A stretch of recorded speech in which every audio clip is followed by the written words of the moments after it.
Hello and welcome to the SpiderNerd.com podcast. I'm your host, SpiderNerd, and joining me today for the panel is Mr. Thomas Patterson. How's it going, Thomas? Good, how about you? I'm going pretty well, except for the fact that I got stung by a bee today.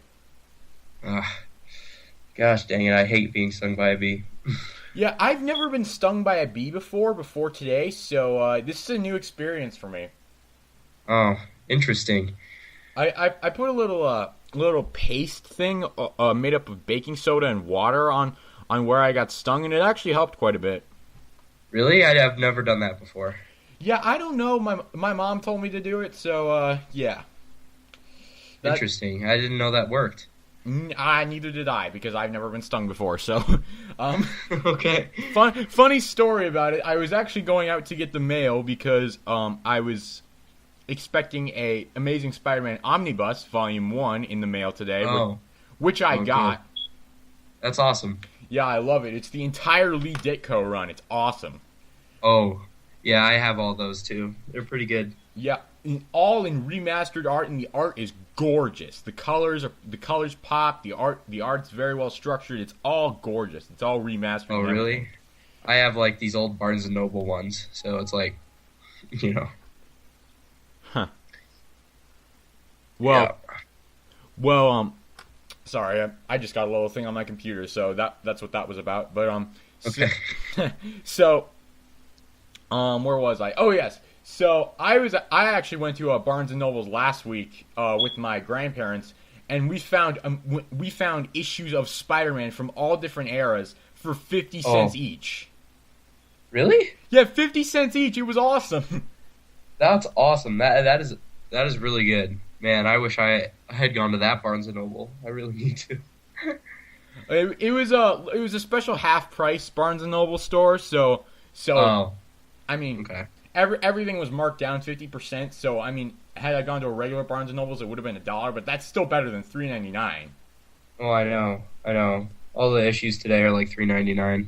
Yeah, it's ridiculous. My grandmother once said that she remembered when comic books were a dime. Yeah, I know. Yep. Mm-hmm. So, yeah, that's my little story. I got stung by a bee while going out to get the mail for my Amazing Spider-Man Omnibus. I also got in the mail today part of the Clone Saga, the second Clone Saga from the 90s. Oh. Yeah, I got the first, probably third of that in the mail. I'm going to have to pick up the rest of it, but I haven't read any of it yet. But it looks about as bad as it sounds. As everyone talked about it as being horrible. Yeah. Went on way too long, I heard. It went on way too long, but it also was just kind of ridiculous. Yeah. Convoluted story. A convoluted story that had a lot of twists and turns and a lot of things that people didn't like. Yeah. Yeah. So really, that's really my story for today. But do you have any stories for us, Thomas? No, I've just been hanging out today. You know, inside my house, sleeping in, watching some old TV shows. Nothing much. Yeah, we apologize that Ed and Warren could not be with us today. We were really hoping that they could be, but they are both working, unfortunately. You know, yeah, because those two have to work for a living. Work. It's like people who go outside. I mean, what is with those people? I mean, what is with you people? What is it with you Get people? No life. What is it with you people who play sports? I don't know. It's weird. Sports are just we won't talk about those people. They're losers. Not to offend anyone who actually does play sports, but obviously No, because sports are, excellent. Good for you people. I mean, because professional sports players only make what? Millions of dollars every season? Something like that. All right. So with that, I think we are going to move off the introductions because this has taken up way too much time for just two guys. That's true. And so here's what we're going to do today. We're going to be tackling 2 issues of the Superior Spider-Man. And we're going to start off with issue number 17. And so basically what this issue does, what happens in this issue is basically there are rifts in the space-time continuum thanks to the Avengers' recent tampering with the timeline in the Age of Ultron series. And basically Spider-Man 2099 goes to investigate this in the future. He finds that Tyler Stone is being erased from history due to a small, I don't know what the word is for this, anomaly in the timeline during the Heroic Age. And so he goes back in time to 2013 to figure out the problem. And during that time in 2013, Max Modell is arrested for the events that took place near the end of the Amazing Spider-Man series. Meanwhile, the Green Goblin is making more moves in his empire. And Phil Urich is giving him even more ideas. And all the while, Liz Allen makes her triumphant return to the Spider-Man comic books as owner of Allen Chemical, which we think was made up just for this issue. And her co-workers are Tyler Banks. I think that's his first name. I don't know. I have the issue in front of me, but Mason Banks. And Mr. Tiberius Stone. And as you all know, Tiberius Stone is a little bit of a conniving little backstabber, as has been established in previous issues. And so Spider-Man, or Spock, I should say, he's not really Spider-Man because he's not Peter Parker. But Spock decides to tail Liz Allen and Tiberius Stone because he believes Tiberius Stone is behind some very bad things. And ultimately, just as he's about to attack Tiberius Stone, Spider-Man 2099 swoops in and pretty much ruins everything. So that's pretty much the premise of Superior Spider-Man number 17.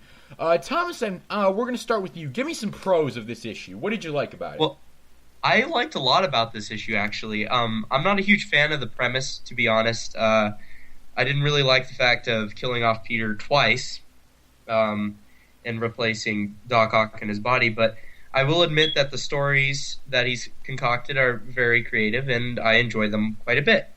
And so, in the pros, I felt like everything was very imaginative and how they came up with this stuff, and everything worked out, and how the anomalies were constructed, and it was just very well put together. And I love how Dan Slott basically sets up all this stuff in which it comes together, and he starts putting little Easter eggs further back, and then it all comes together, and you're like, oh, it all makes sense now. So that's definitely a pro for me.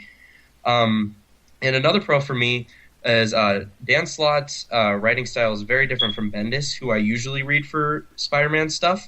Bendis really decompresses it, and I don't feel like I'm really getting my money's worth, whereas Dan Slott, he packs a lot into it, and I feel like I get a lot out of it.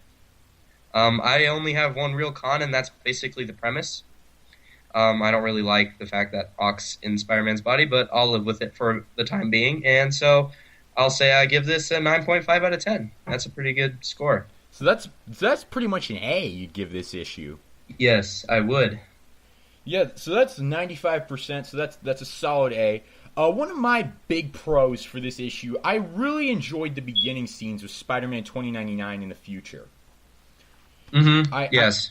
I especially enjoyed the 2099 slang, like "shut the shock up" or "jam it" or all that stuff. I particularly enjoyed that quite a bit. And so, yeah, awkward silence there. Sorry. That's okay. I was trying to. I had to get something onto my throat, so I'm muted. Oh, okay. Yeah, I'm sure that's a wonderful image for all the listeners.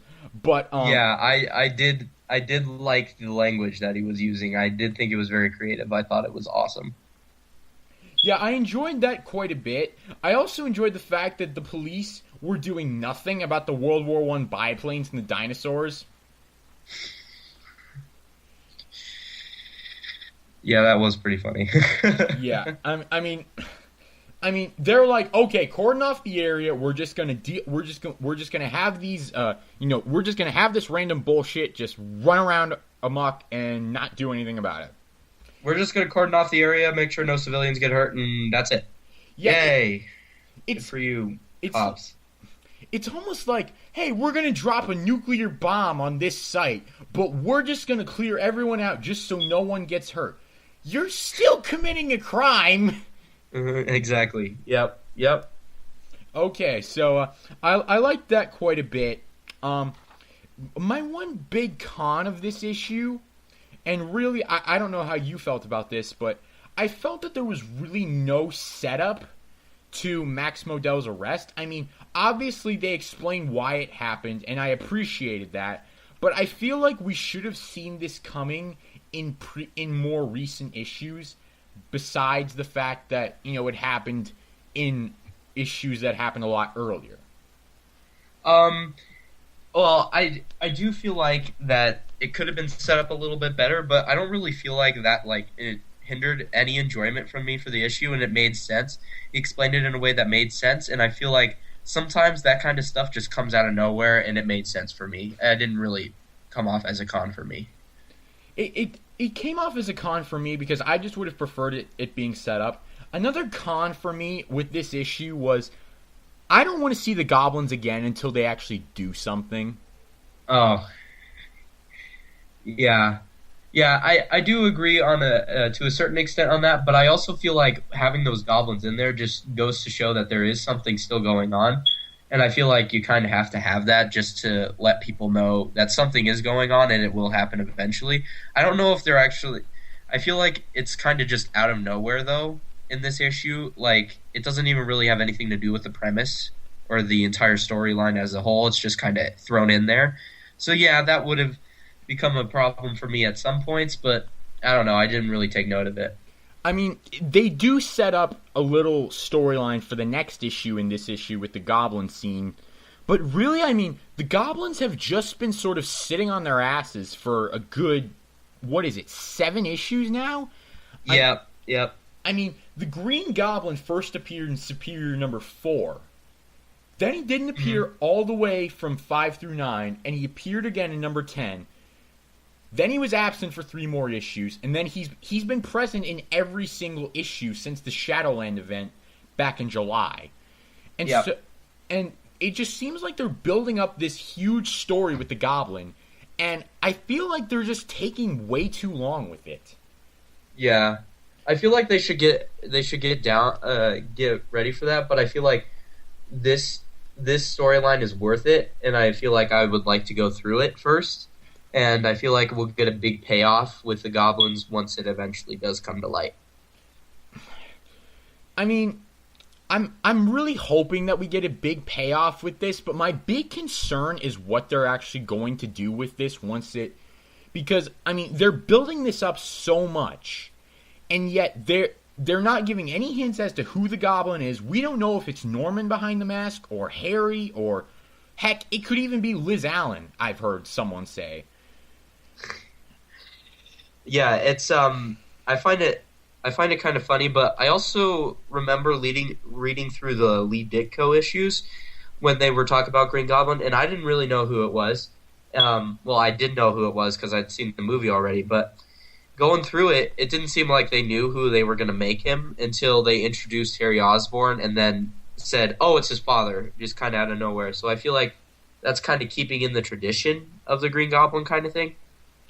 I mean, there have been nice homages to classic issues, like I want to backtrack a little bit to issue number 15 of Superior Spider-Man, when there was the whole thing of the Green Goblin. He's getting dressed and he has that little chamber thing in front of him. You know, like from the classic Lee Ditko, Lee Romita issues, he has that like safe thing in front of his face.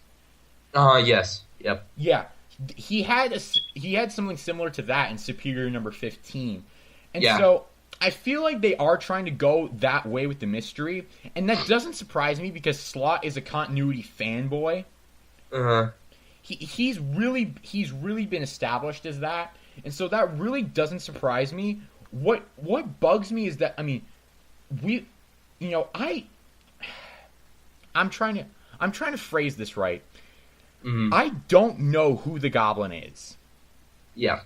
I genuinely don't know, and that's probably a good thing. That means Slott is doing well with his mystery. But I also feel like you should also give a few hints here and there so that you feel like that you can actually start, speculating a little bit. That making it a little bit more fun. that is my problem with it. There's been, I mean, this goblin's been in what 6, 7 issues, and there's been no hints as to who he is. The only Yeah. the only slight thing that we've gotten, and this is very small, was that in the previous issue number 16, when Phil Urich is being taken to the Green Goblin's headquarters, he asks, "Am I going to see Norman Osborn, the Green Goblin?" And no one answers him. No one answered him. And so that's kind of got me thinking, like, I don't think this is Norman, but I don't know who it is. Yeah. And so that's kind of my one big con, is that there aren't enough hints as to who this goblin really, really is. Yeah. Or maybe it's kind of like a red herring where he's trying to make it seem like it's not Norman, and then it ends up being Norman in the end. See, I would love it to be Norman, because what I want here is I want Otto Octavius and Norman Osborn, who are Duke it out. Yeah, they are arguably Spider-Man's two greatest villains. I want them to duke it out. I don't think anyone would be opposed to seeing that sort of fight. But No. But see, if this isn't Norman, then that'll make this plot really, really disappointing. If it's anyone other than Norman. I agree. I feel like Otto has almost taken the place as Spider-Man's greatest villain in like Norman's absence, and I kind of like to see how Ock would use his newfound spider powers to fight Norman Osborn, another huge Spider-Man villain that killed his girlfriend before. I would definitely like to see them kind of fight against one another. It would definitely be very, very interesting, and I definitely pick that issue up if it happens. But I'm just wanting these goblins to actually do something here. You know? Yeah, I agree. I agree that that's sort of a problem, but I don't feel like they focused too much time into the goblins that it became so irritating that they just put it in there. I think it was only for like a couple of pages, so it didn't really bother me all too much. But yeah, I definitely agree, which is why it kept me from giving a 10 out of 10. Other than the premise itself, it just kind of jumped around a lot. All right, so basically that's what we have to say for the Goblin plot. But we move on to the arrest of Max Modell, and you know, I mentioned that I didn't think this was set up enough, and really, you know, that's a con for me. But another con for me is, why is Liz Allen bringing her kid to a corporate takeover? Well, I feel like there was a part of it where Normie Osborn said that he knew who Spider-Man was and that he was a bad person.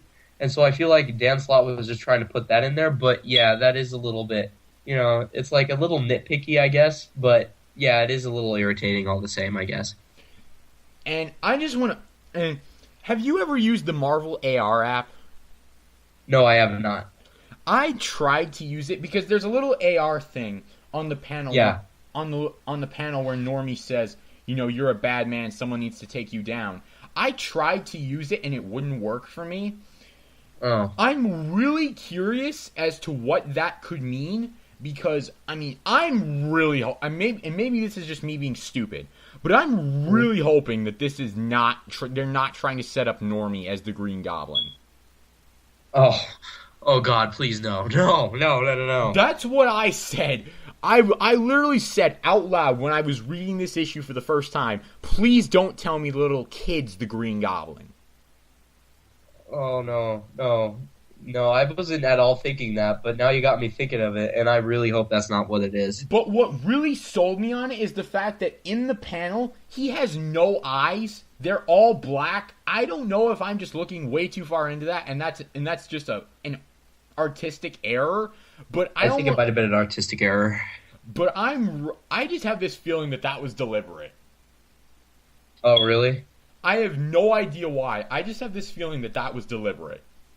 Man, I really wish that you'd gotten that AR thing working now, because I'd kind of like to hear what they had on that. panel. I tried for like 5 minutes to get it to work, and it just wouldn't work. I really tried because I wanted to see what they had to say about this panel, but but knowing Marvel, it probably would have been some useless crap. Yeah, knowing Marvel, they're basically like, you know what, find out in like a year, and you're like, no. So why do I have to wait so long? Yeah, that's probably that's classic Marvel. So that's classic Dan Slott too. He's basically like, wait until you see this issue. Yeah, Slott. Like, did you see Slott's recent Twitter post that said Superior Spider-Man number 20 is gonna rock the world? Yeah, I've been like, I heard that Bleeding Cool collected like all his teases and said it's going to be a huge status quo change. Everything's going to change after number 20, and really he has kept good every time that he has said that, because in number 9 he said there's going to be a huge thing coming.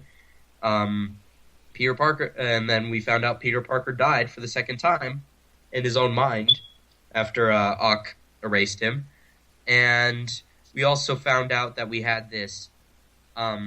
He talked about how in number 14 or number 15, how Ock was going to do something no other Spider-Man did, and it was basically blackmail J. Jonah Jameson into giving him Spider Island. So, you know, he's kept true on those, so it'll be interesting to see what he has for number 20. Yeah, I mean, Slott delivers a lot of hyped issues. I mean, first of all, we had 700, which was, you know, the huge issue where Peter Parker died and everything, and that lived up to the hype. Yeah. And then we're like, okay, we're not going to have any drop off after this sale because we're going to release number 1 of Superior Spider-Man, because number 1 sells better than 701. Mm-hmm. And then 5 months later he releases number 9, which is the biggest event ever. You have to buy it. Mm-hmm. And then 2 months later, if that, he releases 14. Oh my gosh, it's the biggest event ever. You have to go out and buy it. Yeah. And then 2 months, and then maybe a month later, if that, he releases 17, which has Spider-Man 2099. You have to buy it. And then apparently he's releasing number 20. You have to buy it. He's very, very good at hyping up issues. He's very good at that. So I will give him props, and I will obviously be reading Superior Spider-Man number 20 because I'm a diehard Spider fan. Yeah. Mm-hmm. So I'll have to make sure that I pick all those up when they come out. So yeah. I will definitely be reading Superior Spider-Man number 20. But I doubt, you know, it's probably just going to be another big issue, but, you know, I don't really know if any of these issues that he's made have lived up to the hype, because, okay, Superior Spider-Man, pretty much, number 9, had pretty much the same ending as 700. Superior Spider-Man number 14, all he did was take down Shadowland, which, okay, I mean, that's a huge thing. No superhero's ever been able to do that. Mm. But it's like, I don't see any of these events as really groundbreaking necessarily, so I don't think he's really Well, good. I feel like we could all predict them, which is why they're not necessarily groundbreaking. I mean, like, we all saw them coming, and so it never really hit us like, oh, we never saw this coming. But he's talking about number 20 as this huge blindside issue, so something tells me that it might have something to do with Peter Parker's psyche, maybe like coming back into the fight or something, because that would be completely blindsiding me in some way, but I don't know. I honestly don't think we'll see Ghost Peter back at all. I think the next time we see Peter Parker, it's going to be when he comes back. Well, see, I don't know how they're gonna like bring him back. My theory was that Ock was basically just overriding like Peter Parker's brain to make it think like he's Ock, and then it basically starts becoming Peter's brain again, and the thought patterns that Ock downloaded into his brain are starting to recede eventually. That could be a theory.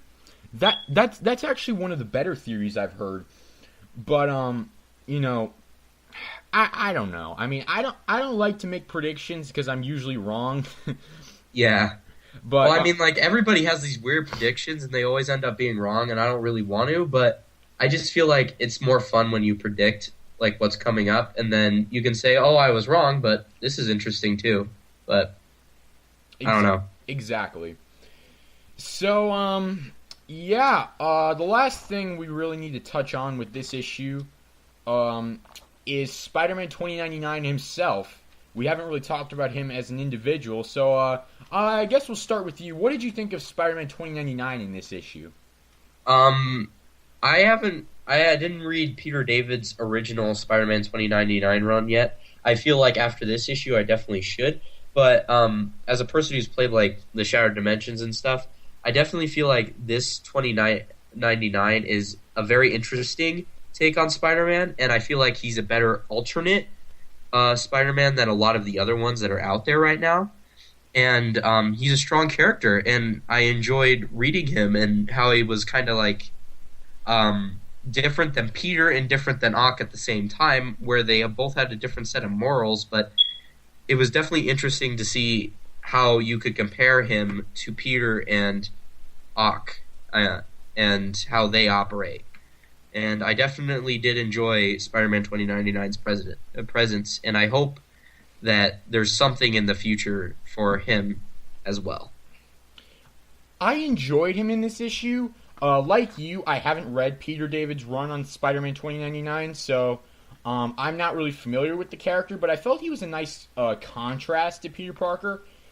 He reminds me a little bit of Otto Octavius in Spider-Man's body. Excuse me, but he's a little bit hot-headed, it seems, in this issue. He doesn't let anything stand in his way, and I kind of like that about him. It's a nice contrast to Peter Parker, who's always kind of soft-hearted and everything, So I appreciate the contrast there.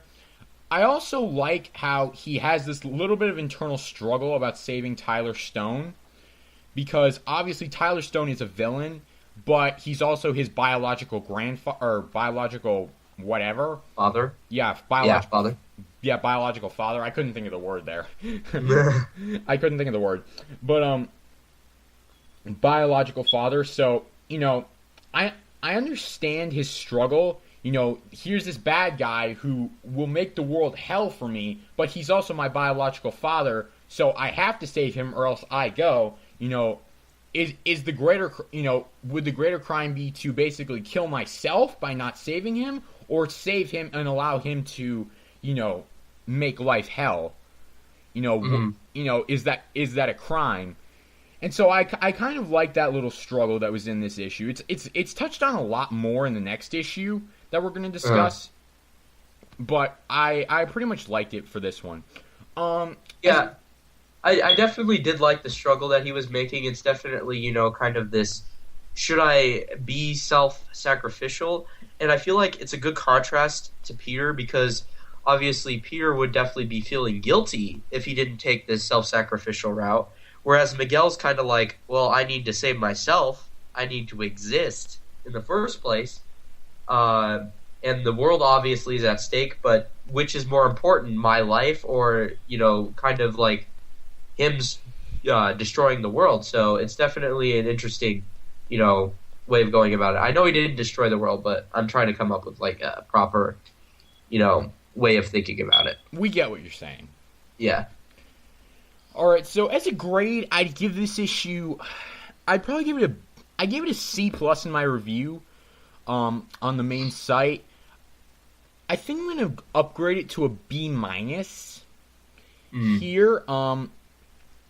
It wasn't a horrible issue, but it wasn't great either. I enjoyed some scenes, and I didn't enjoy some scenes. Wow, that's vague, but there were parts about it that I liked. Spider-Man 2099, I liked his scenes, but I didn't like the Goblin thing, and I wasn't a fan of the Max Modell arrest without it being set up.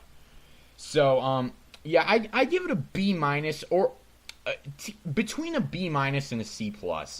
If I had to stick with one, I'd probably give it a C+. So take back what I said about giving it a B-. I'm gonna give it a C+.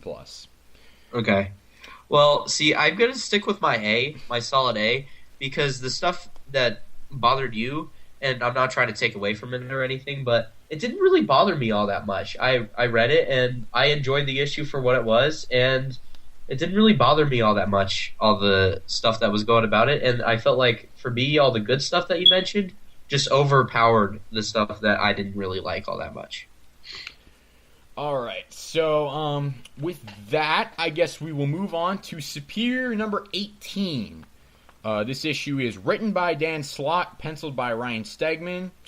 And basically, the basic premise of this issue is Spider-Man 2099 is trying to stop Spock from destroying Tiberius Stone. For anyone who doesn't know, Spock is a combination of Spider-Man and Doc Ock. For anyone who doesn't know that, but I'm pretty sure you figured it out by now. So yeah, he's basically trying to stop them. Meanwhile, Grady Scraps is going back in time to dig up dirt on Tiberius Stone. And all the while, Spider-Man 2099 manages to save Tiberius Stone, who manages to figure out that he's a Spider-Man from the future. All the while, Anna Maria Marconi and Mary Jane are hassling Peter Puss to, hang out with them and, go on dates and have sex with them and bullshit like that. And so, basically, Peter Puss tries to take his stuff out of Horizon Labs because he realizes, oh wait, with Horizon Labs shutting down, my stuff is going to be, I'm not going to get credit for any of this stuff, and Max Modell fires him. Finally. Meanwhile, the Green Goblin is basically, dressing up as the Hobgoblin because he can. All the while, Spider-Man 2099 is trying to deal with a time anomaly, and right as he's about to fix it, what happens? Spock comes in and beats him senseless. And the issue ends. That was probably the worst issue recap ever, so forgive me for that. But yeah, I was just literally flipping through the pages, trying to remember because I didn't have time to read this issue before this podcast, so I apologize for that. But so yeah, my pro for this issue. One of the pros that I liked was that I did feel that the action sequence between Spider-Man 2099 and Spock was actually done very well. I enjoyed it quite a bit. I felt it was well drawn, it was well dialogued, and I felt that overall it was just well structured. So really, I mean, it wasn't the best fight sequence I've ever seen, but it was good enough to where, I respect Dan Slott and Ryan Stegman for their work on it. I really do. Another pro that I had was the everlasting conflict between within Spider-Man 2099. I did like that he obviously, as we discussed with the last issue, was conflicted about whether or not he should save Tiberius Stone. I felt that was very solid, and that made me it made me kind of compare him to Peter Parker, which I liked. Cons for me. What the hell were Anna Maria and MJ doing in this issue? There was literally no point to their scenes whatsoever. Because they literally just call Peter Puss up and say, hey, want to hang out and, probably bang or whatever. And he basically turns them down. And says, and MJ's like, oh, why didn't you call me about my club and the fire and all that? It's like, woman, that happened like 8 issues ago. Let it go. So that was a big con for me. Something that I don't know how to feel about is the Green Goblin's plot in this issue. He goes out as the Hobgoblin, which I don't really understand the need for him to. He goes out as the Hobgoblin, saying that he wants to draw Spock out, but couldn't he just do that as the regular old Green Goblin? I mean, he could, so that didn't really make sense to me. As a grade, I'd give this issue a B. I enjoyed it more than I enjoyed the last issue, but it did have its pros and cons. I felt the art was solid. I liked the action sequences and the internal struggle with 2099, but I didn't like the superfluous Anna Maria scenes or the Green Goblin plot. So I give this one a B. So Thomas, hit me with some pros, some cons, and a grade. Well, the pros, obviously, I really did actually like how Ock handled everything, and it was a really nice contrast to how Peter would have handled the situation. And I didn't hate MJ and Anna Maria being in this issue because I feel like that was also a pretty good contrast to what Peter would have done, and how Ock responded to them and basically told them um, to get off his case and to leave him alone. And I definitely feel like that was definitely an interesting point, and that's basically the whole reason that I've actually been liking these issues so far is that it's a good contrast between Peter and Ock. Um, there's I agree with most of your cons. I also feel like with the Green Goblin thing, I don't know how to feel about it because I don't really know. I don't really think we have all the information yet, and I feel like if we don't have all the information, we can't make an educated like decision about it. And so it's kind of like just there, and it just kind of irritated me a little bit that we didn't really understand it and it just came out of nowhere. But I feel like eventually we'll figure it out and we'll be like, oh, okay, that's all right. But there's that. I basically give it B plus. I enjoyed it a little actually less than the last issue. I did enjoy the confrontation between 2099 and Ock, and how Ock didn't really know what was going on because he erased Peter's memories. And I also kind of liked how he was kind of dissing himself for like, this is what I get for deleting Peter's memories from my brain and stuff. And it was kind of funny how that worked out. But overall, I'd say it's a B plus. I did enjoy it. I didn't enjoy it as much as the last issue, but that's basically where I stand on this issue. Yeah, I agree with some of your points. The one thing that I do want to talk about mainly is, and I didn't mention this in my pros. I actually forgot about this. I don't know how I forgot about it, but I did. I'm glad that people are finally noticing the difference in Peter Puss. Oh, yes. Yeah, definitely. Because it felt like before that it was really obvious and everyone just kind of went along with it. Like how Ock would like treat like MJ before, and how she didn't even really take any notice to it. How he called her woman and all this other stuff, and how he was like really condescending and rude to her. It kind of irritated me that she didn't notice. Oh, hey, something's different about Peter, and so I felt like everyone else was stupid except for Carly. Carly was the only one that actually understood. Like something was going on and something was weird, but that's only because I feel like Peter told her while he was in Ock's body. Otherwise, she would be acting the same way MJ is, and I feel like Slot kind of with his stuff, he basically makes it so that Ock is this mastermind, even though he's acting completely different, and nobody else is noticing it. And I think he's just doing it. I thought at first he was just doing it so that he could keep the story going on longer. So that was irritating before, but I'm glad that someone's finally figuring it out. How do you feel about Max Modell finally firing him? I definitely feel like Ox had it coming to him for a while. He's been, not only MJ, but he's been condescending to everybody, and I feel like he's been acting like a jerk to everybody, and I felt like it was only a matter of time before he lost his job. However, I feel like everybody knows that it's only a matter of time before Peter gets back in his own body, and I feel like this is just kind of like everything that they built Peter up to at this point is just being taken away from him at Ock, and it just feels like now it's going to be a huge status quo reset to what we've always known him to be. And so that kind of irritates me because all the progress that the character has made is going to be like shot back because of this storyline. That's my one big problem with Superior Spider-Man as a whole is I don't like that everything that Peter has worked for is being destroyed so quickly. But I was happy to see Max Modell finally take some action on Peter Puss because of the fact that, Peter Puss has been a dick to everyone at Horizon Labs since issue 1 of Superior Spider-Man. And so I'm glad that, Max Modell is finally just putting his foot down and saying, no, you can't do this anymore. And, there's stuff that you're doing that is not acceptable. If you leave with your inventions, you better not come back. I enjoyed that quite a bit because I felt that it was Maximo. It was someone finally taking action on the difference.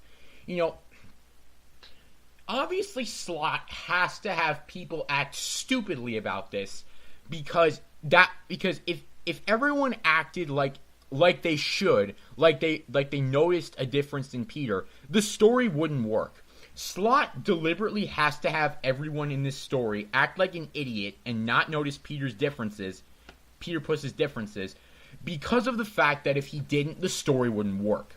I'm glad that he is finally, while I respect the needs for a story, I don't like, there are things about it that bug me, mainly MJ, and I know I'm kind of scatterbrained here. I'm trying to nail with one point.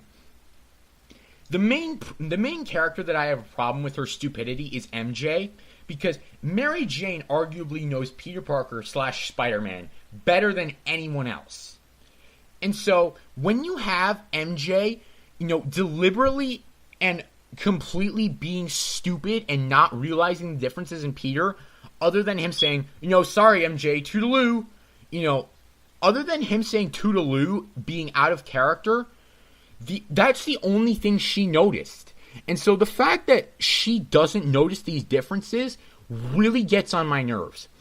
And the fact that... Another thing that kind of gets on my nerves, I'm sorry to cut you. Sorry, you can go ahead and finish. No, I was just going to say, so the fact that Max Modell is finally doing something about it, Max Modell obviously hasn't known Peter as long as Mary Jane has, but obviously the fact that Max Modell is finally, figuring this out or finally noticing a difference is good, because it's more realistic, and to be quite honest with you, it made the story interesting. Mm-hmm. I also feel like a problem with me has been that Dan Slott has made this his need to make sure that the story goes on for so long, so that he's actually discrediting the characters behind it. Even the Avengers in 7 and 8, how they don't bother to actually get like Iron Man or one of those other, smarter people to come in and actually make sure that this is actually Peter when he's acting like incredibly odd. It just astounds me that they don't do that, and it feels like Slott's been discrediting all these characters, and I feel like one of the main things that a writer should be doing is not making sure that the characters act according to the story. It should be that the characters drive the story into the place that it logically should go. And so I feel like he's basically been discrediting characters for a while now. It's finally getting refreshing where he's no longer discrediting all the characters in the story and them to finally start realizing there's a difference there. That is possibly one of the best speeches I've ever heard about this series. Because you just summed up exactly what I feel about it. So thank you for doing that. You're welcome. So, yeah, that is my big problem with this. So, yeah, did we do pros already? I honestly can't remember. Yeah, we did. We did pros and cons, and I think we even gave it a grade. Alright, so, I think that might actually... No. We have the news stuff? Yes, we do have that. So, but I think that's going to do it for the comics review section of this. So, any final words on this issue before we wrap this one up? No, I just felt like it was a little bit weaker than the last issue, and I hope that the next issue ties it up really well, and I did still enjoy this issue, even though I'm not a huge fan of the premise. So, big plus for me for Dan Slott, because, as a person who doesn't really like the premise of the stuff, he's actually getting a fan in me, so that's pretty good. Alright, so that's really going to do it for this issue, so I guess we will be moving on to news, I guess.